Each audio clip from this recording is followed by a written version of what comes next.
Proclamação do Evangelho de Jesus Cristo segundo Mateus.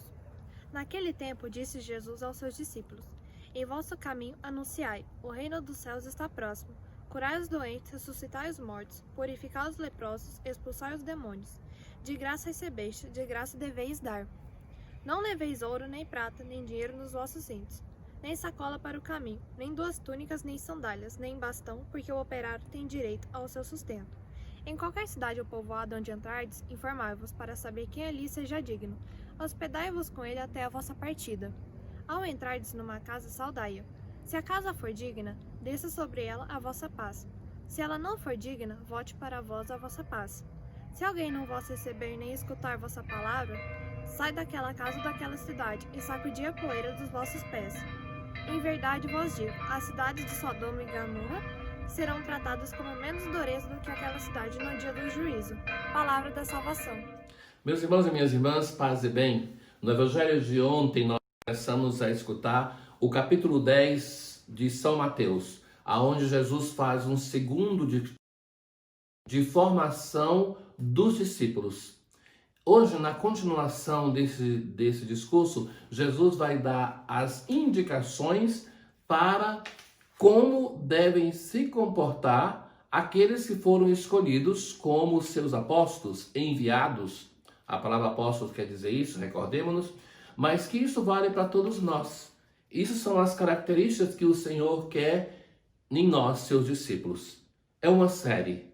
Jesus começa dizendo assim: em vosso caminho anunciai, o reino dos céus está próximo. Essa expressão do Evangelho é ambivalente, porque o modo como se diz essa frase está dizendo que o reino dos céus está próximo porque já é presente no meio de nós, mas que o reino dos céus é uma realidade sempre a se realizar.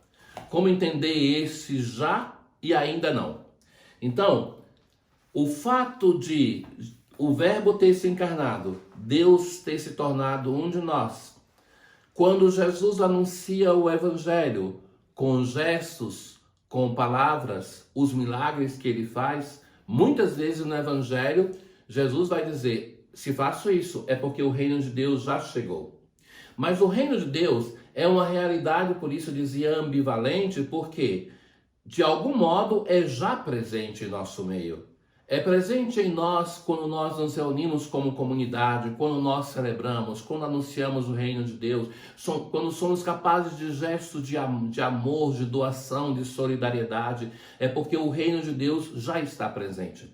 Mas o reino de Deus não se conclui somente com esta visão ainda parcial que temos dele, uma experiência ainda que deve ser completada.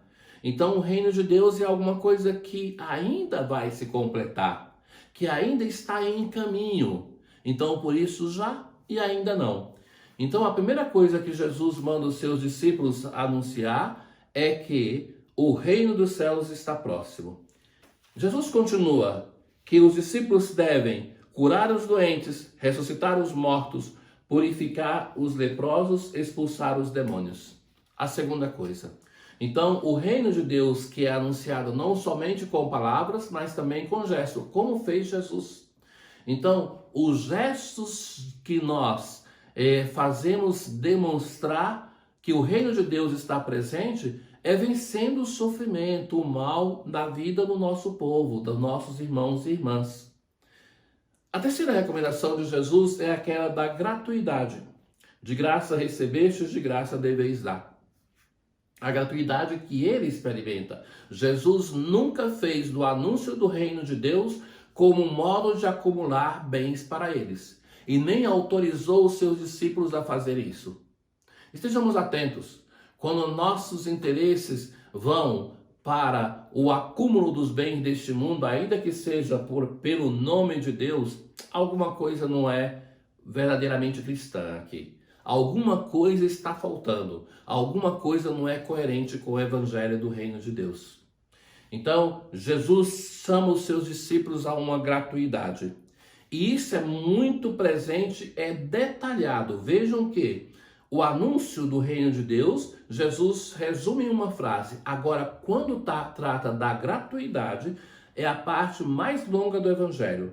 Não leveis ouro, nem prata, nem dinheiro nos vossos cintos, nem sacola para o caminho, nem 2 túnicas, nem 2 sandálias, nem bastão, porque o operário tem direito a seu sustento.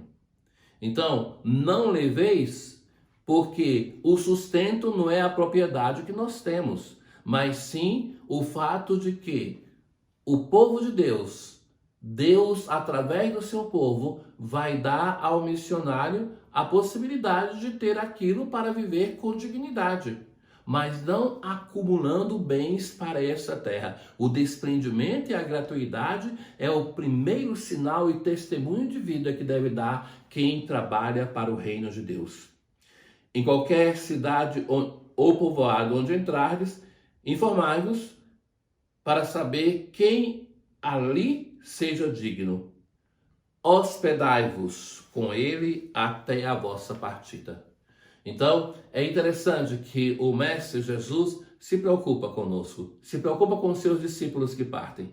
E vão dizer assim, naquela casa de pessoas dignas, porque também não tem que ter o cuidado com o próprio nome, com a própria honra, com o testemunho. Naquela casa, você se hospede e ali você vai ficar. Ao entrar numa cidade, saudai-a. Se a casa for digna, desça sobre ela a vossa paz. Então, agora chegou o momento do anúncio da paz. A paz que é doada. Ou seja, o anúncio do reino de Deus não pode ser para causar um desconforto no sentido de colocar conflitos. Mesmo que, vamos ver também nesse discurso que existe um desconforto natural, que é aquele, não todos vão aceitar o missionário, não, ele vai ser perseguido por causa daquilo que crê. Jesus vai continuar e vai dizer assim, se ela não for digna, a casa, volte para vós a vossa paz.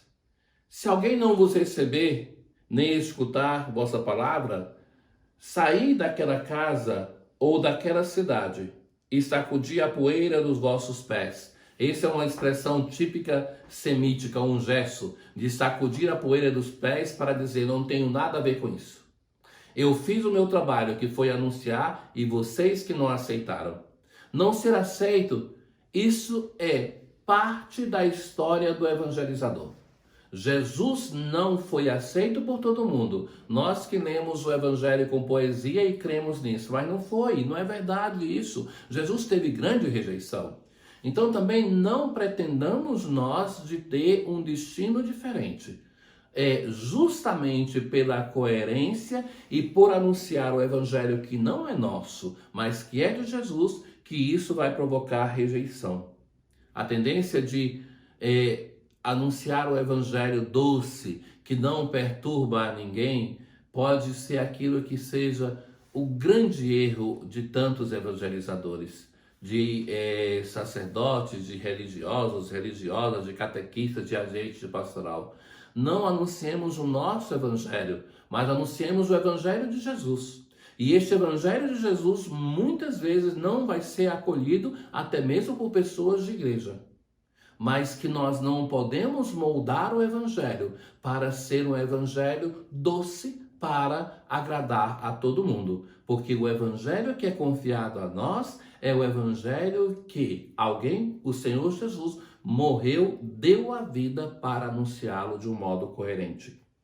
Em verdade, vos digo, as cidades de Sodoma e Gomorra, aquelas que foram destruídas com sal, vão ter uma sorte melhor do que aquele que não acolhe o evangelho. Por quê? Na verdade, elas não tiveram um anúncio tão grande como aquele que nós oferecemos, porque nós oferecemos a plenitude da revelação, que é a pessoa de nosso Senhor Jesus Cristo. Ou seja, Jesus, no discurso desses dias, ele busca formar-nos como discípulos. Não aos outros, mas a ti, a mim. Nós somos os primeiros que devemos escutar essas palavras e mudar o nosso coração aos valores que o Senhor pede para nós, missionários e evangelizadores. Um bom dia para todos vocês. O Senhor esteja convosco, Ele está no meio de nós. Abençoe, meu Deus Todo-Poderoso, o Pai, o Filho e o Espírito Santo. Paz.